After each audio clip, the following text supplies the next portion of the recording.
Welcome to Heroes for Sale, our fortnightly look at the geeky goings-on in Liverpool.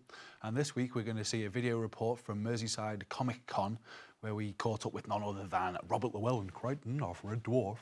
And we also have people like Darth Vader there. But first we're going to go into the Spandex Supplement. And I've got Aubrey Reynolds joining me here today, who is very much plugged into the matrix of comics, aren't you? Yeah. I don't know anybody else Main line to the back of my head. That's what it is. Don't take the blue pill, Aubrey, whatever you do. Would you like to open us up with, what is it you want to talk about? Well, Convergence? Yeah, Convergence is over, so I think we should talk about that. Yeah. I'm not really the biggest DC fan. It sounds horrible to say that because Batman was what got me into comics. Yeah. So I've always got this loyalty and I'm still reading them, but it was just a mess.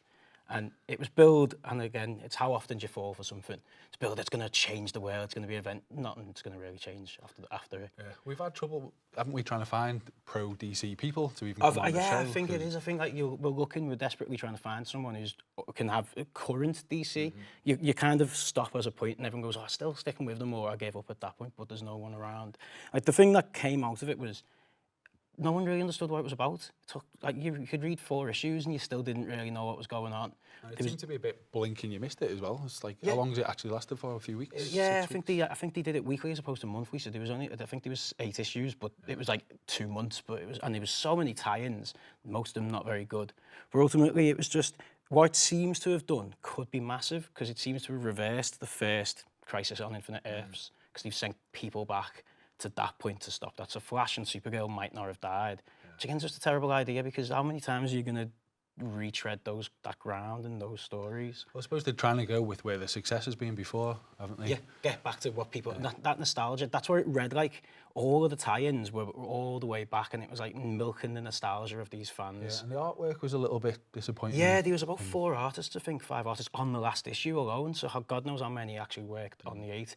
And it's when you get that disjointedness of, you know, it was a writer who's not particularly well known. It wasn't like Jeff Jones or Wade who normally take these ones with them.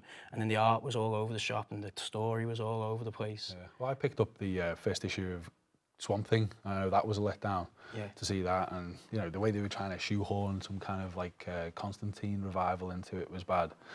And did you actually read the Constantine? I remember you mentioning the Constantine. Yeah, I've read, again, I think I've read or skirted through a lot of the side ones. They just weren't very good, and it was because of that nostalgia. They were going back to, none of the new 52, so the very current DC characters were actually involved. They were always like from the 90s, from like Zero Hour era and Flashpoint era. But they kind of didn't have, like, there was a few questioned by Greg Rucka, and Batgirl, which with Stephanie Brown as Batgirl, kind of felt like they knew the characters. These are most of the others felt like writers who have been put on to stuff that they didn't write or didn't know from years ago, and they kind of didn't get that voice or that tone. Yeah, they went in the groove. Yeah. But something that is getting in its groove is Secret Wars. But, yeah, the complete opposite. Marvel's big event this summer, and it's practically the same story. There are a bunch of characters all get thrown together, but it's just, you can see the fact that Marvel editorial is so much better and they actually talk to each other than what DC do. Yeah, exactly. It seems to be planned because Hickman's been planning this in Avengers. I think it got up to about issue 60, issue 80 before it started. And even the tie-ins, like the complete opposite of Convergence, there was like 2 tie-ins that were quite good. There's pretty much been 1 from so far of Secret Wars that isn't good. Like, I'd recommend people check out Planet Hulk. Just got like a gladiator type Captain America and he's got a pet T-Rex. There's one which is Inferno, which is Colossus has to go into New York to save his sister, but that's basically Escape from LA, done in that type of world.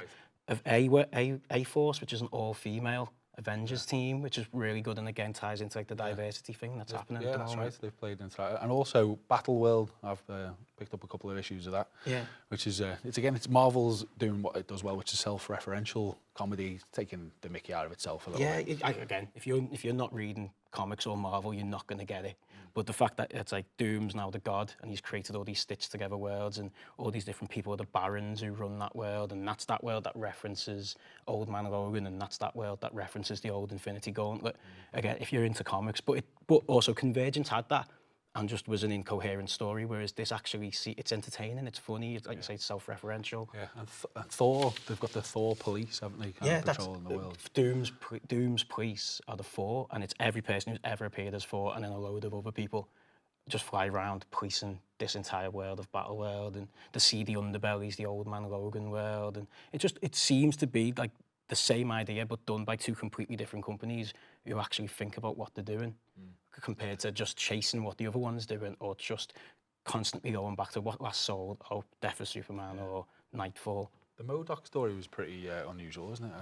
Yeah, I'd never really think of picking up MODOK. And I think it's called MODOK Agent Assassin, so it's tying into Angela Assassin. And it was really funny. Yeah.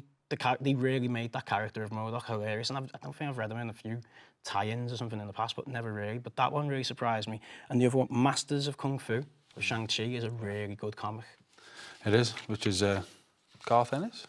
No, he's doing Where Monsters Where Dwell. Monsters Dwell. Yes, well, we like a bit of Garth Ennis, the British flavour, isn't he? How's that going?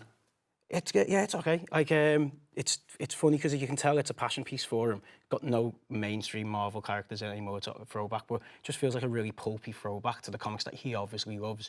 But it's got the unmistakable Garth Ennis tone to it. You know, it's a bit dark at places. And speaking about another British comics writer, I know earlier in the week you were telling me about Kieran Gillen, who's just had one of his comics optioned for TV. Yeah, so The Wicked and the Divine is going to be a Universal TV show, which it's strange because it will go down as a comic book TV show, but it's not going to be anything like The Flash or Arrow or anything like that. It's not what you're really going to know. So The Wicked and the Divine is every 90 years, the pantheon are recreated. So a pantheon of Greek and of gods are put into mortal bodies, but you get all the powers that god has. So someone becomes Lucifer, someone becomes Ares. But the problem being is you have a lifespan if you die within 2 years. But really what it is, it's a deconstruction of celebrity. So it's about where our modern spiritualization is, where our modern sexuality is, and that's what I think will be very interesting if the show goes that route, considering it's going to go in America. Yeah, quite often can't go that deep, can it, with the TV shows? Yeah, and Universal isn't a cable network. Like if it had been picked up by AMC, like Preacher has, or if it was on HBO or something, you'd go, okay, I can exactly see where this is going to fit on your network. Whereas they can push the button a little bit. Yeah, where I don't know how Universal, which is a mainstream American channel, is going to sit with having some pretty much every character is bisexual, and in the comic, and that's because it's English as well. It's set in England, so it's got a bit of that British sensibility about it, a bit of that. It's a lot of music references. Irony, you guys really do irony. Yeah, so how are the Americans going to respond to gays and irony in the same show, and gods who aren't the Christian god? It's going to be really weird. Okay, well, we can only open a creative vein somehow there. The other thing that's really interesting this week, if we're talking about films a second now, is the announcement of the remake of Big Trouble in Little China. How can they do this? What have they done? I'm really torn on it because I loved Big Trouble in Little China. I used to run around with my mum's wicker basket laundry lid on my head, pretending to be one of the three storms. Yeah. So I'm a massive fan of Big Trouble. So there's that reactionary part which says, no, it's sacrilege to do it. But they do it with and it doesn't mean that doesn't exist anymore. You just wonder who could be Jack Burton again. Well, yeah, because they've gone with The Rock, and he's hit and miss because sometimes he's very charismatic. And then sometimes, the project doesn't really work. For me, I think he'll carry off the cheesiness and the whole clumsiness action of Jack when he shoots the roof. He's like, come on, let's get into it. Are they going to go that way with him? Because I hope they do. I hope they keep that character, and then they have whoever they're going to cast as the side character be the strong one, be the one who actually fixes everything. And Jack just thinks he did. But I think, I don't know, I'd be much more excited if it was Chris Pratt. I think Chris Pratt would walk into Jack Burton. That would be a great casting, wouldn't it? Yeah. And he could really carry it off with his comic chops. So also, I think the last bit of news we can squeeze into the Spandex Supplement is Doctor Strange, one of my favourite characters. His movie has just got a new announcement in terms of casting. Yeah, well, again, I don't know whether it's confirmed fully, but Tilda Swinton has been rumoured, and they're saying she's going to be the Ancient One, which is a really strange choice because it's taking a Asian male and casting it with a female Caucasian. Ginger, yeah. Very pasty as well. Yeah. So, but again, she's a great actress. Yeah. She's another one of those coups, like getting Michael Douglas for Ant-Man or getting Glenn Close for Guardians. You wouldn't normally see that type of actress or actor going into a comic book movie. So it shows how big the stock of Marvel's gone. And it's pro for diversity because it's another woman, but it's a slight negative because it's a Caucasian getting cast as an Asian role, if that is who she's going to be. It will bring a bit of gravity to it. It's another good score for British actors in Marvel. Yeah, another the British invasion from actors into Marvel films. Yeah. So. And it's okay with the gingers. We can talk about gingers because I've got a little bit of ginger heritage myself. Please do come back for part 2, where we will be going to Mersey Comic-Con, and then we'll be talking about other things such as Jurassic World with Chris Pratt in. So join us after the break. Welcome back to Heroes for Sale, where we're going to now look at the video report from Mersey Comic-Con. Hi, I'm Ilan Sheedy. And I'm Lucy Myatt. And this is Mersey Comic-Con. And we're here with Bay TV's Heroes for Sale, checking it out. Woo! Woo!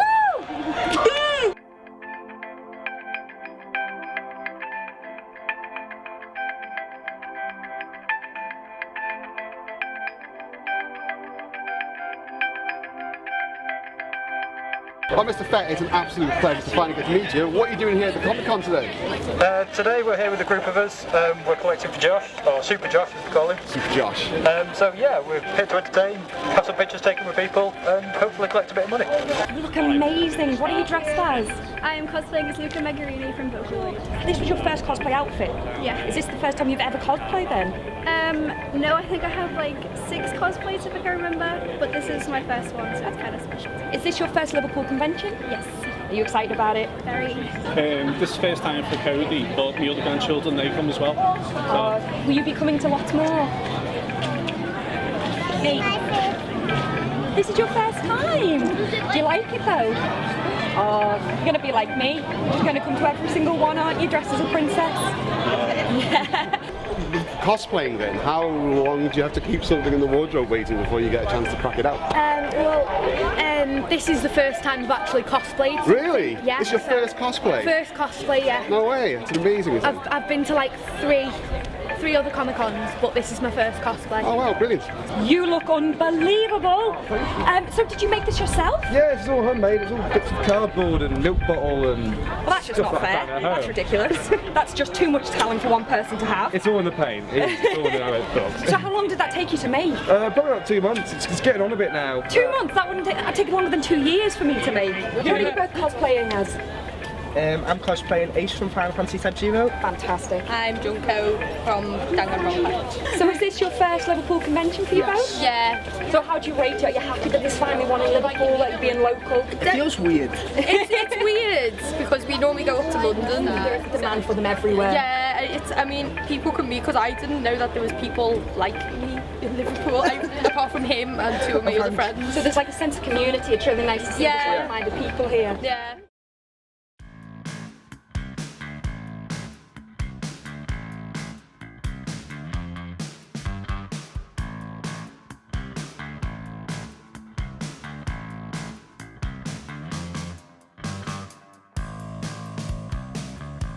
I have to spend money. I've been in here a minute. I gotta have a look. We're here with Mike Edmonds, fantastic Mike Edmonds, who's worked on so many projects. That's right. Obviously from Star Wars, Time Bandits, and I didn't even realise Dark Crystal as well. Dark Crystal, yeah, Flash Gordon, Legend. Oh, that's brilliant. I mean, what's been the highlight, would you say? Well, every film's different, you know, and it has its own, you know, specialty. And Time Bandits, of course, I loved, you know, and things like that. And at the time, when I did Empire Strikes Back, I didn't realise, or none of us realised how big it was going to be and how popular it is.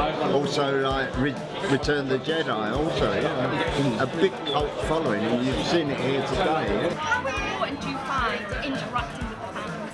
It's absolutely part of the job, really. I mean, also with the books I write, the most amazing thing about the internet, the social media interaction is you get to talk to your people who read your books or see you on telling you. I actually love that.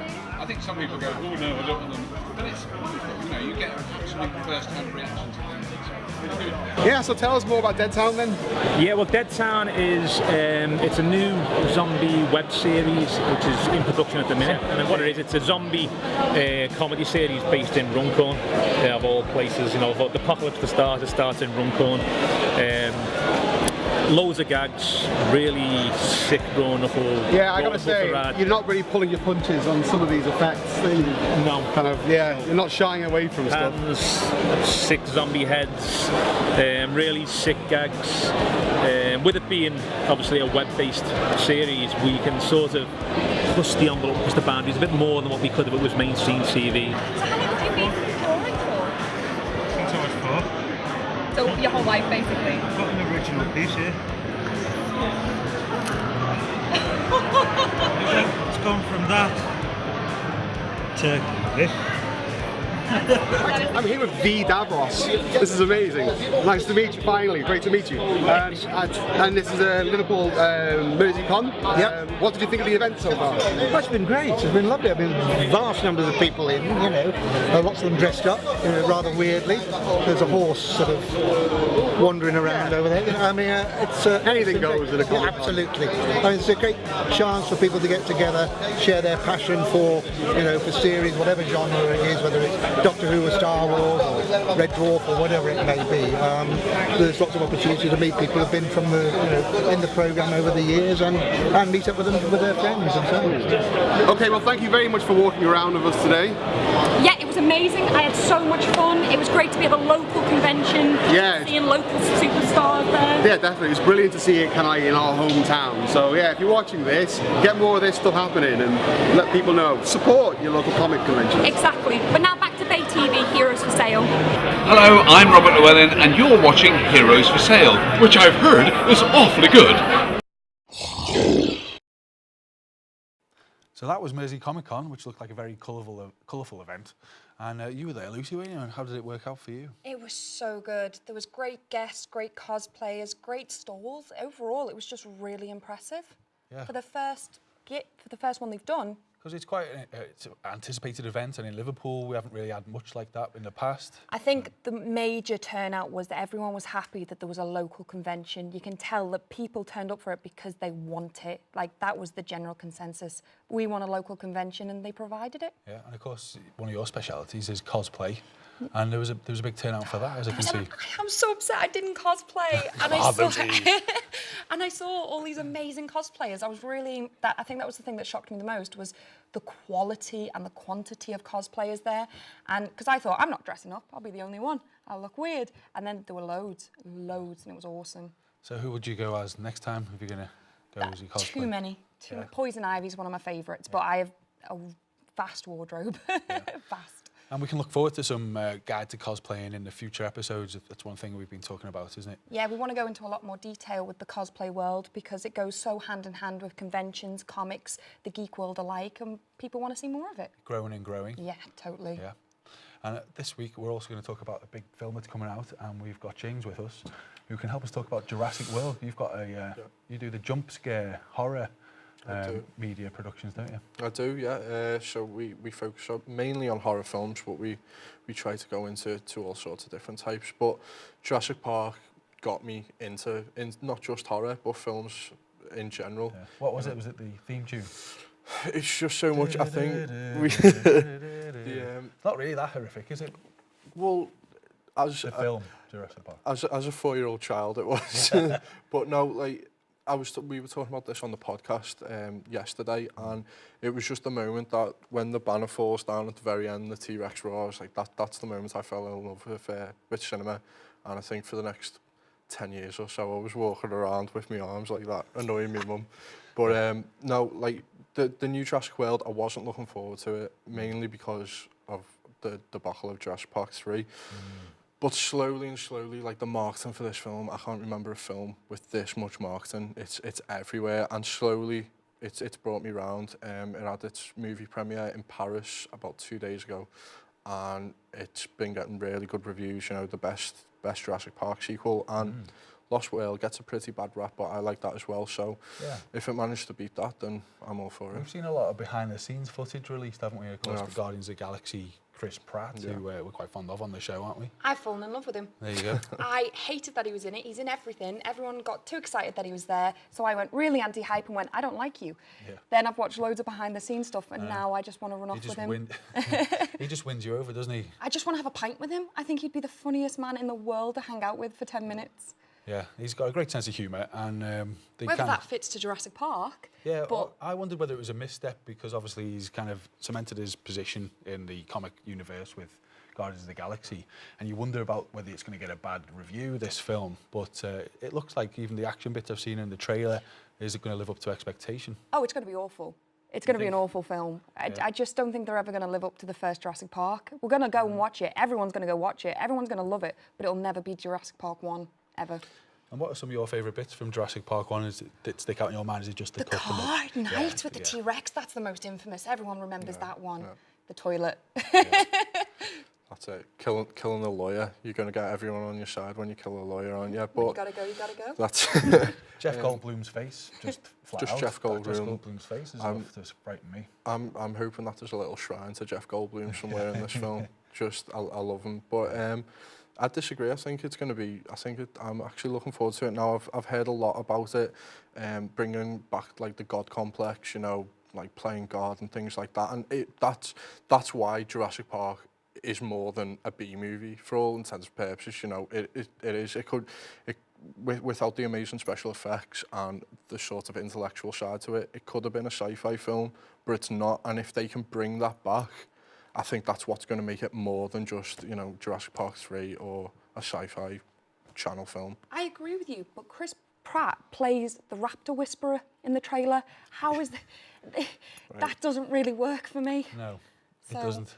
Well, you know, I think he carries it off. He's going to carry it off with aplomb, but I just hope he dies in it. Really, that would also be good. Interesting. Yeah, and speaking of people dying, the other big thing that's happened this week in the world of comic movies is that the Deadpool movie is finished wrapping. And Ryan Reynolds tweeted this week, there's been a lot of behind-the-scenes action on that as well. You've got a little soft spot for Deadpool, haven't you? I love Deadpool. I love him a lot. I don't read the comics the way I used to anymore, but I am looking forward to this film. Well, I'm excited. There's a little too many comics now, isn't there? He's starring in about 3 different stories at the same time. Yeah, there's too much of Deadpool. I love him, but, you know, he needs to shut up sometimes. Yeah, because he's in Secret Wars, Deadpool's Secret Wars, which is effectively him being behind the scenes in the original Secret Wars story. But in the movie, we're being treated to his origin story. Is that something you're looking forward to seeing on screen? Yeah, definitely, if they do it right. I mean, I don't think there's going to be anything wrong about this film, so I'm really excited for it. I think Ryan Reynolds is really going to give it justice. Yeah, and it's getting an R rating for our American cousins, which sounds like it could be good. That's it. I can't remember what's R rating. It means he can get his swords out and chop people's heads off. Well, then I'm happy. Hopefully, yeah. That's it. You know, it's going to hopefully keep the same tone as what Deadpool is, and a lot of people are sick of origin stories, but he's not a super well-known character. True. So I think it's going to work well. I'm not a massive fan of Ryan Reynolds, but all the test footage I've seen, I'm digging it. I'm looking forward to it, yeah. Stands up, doesn't he? Well, that's all we've pretty much got time for this week. So from Lucy, who you can find at Level Up shop in Quiggins. Get down there and buy your retro comics, your retro games. And from James, is there anything you'd like to say to the folks at home about what you've got coming up? No, we're going to be launching some YouTube stuff soon, but just give us a follow on all our social media at Jumpscare UK. Yeah. Okay. Yeah. Brilliant. Well, that's all we have time for this week. Please tune in another fortnight's time, where we'll be bringing you more from the world of comics in Liverpool.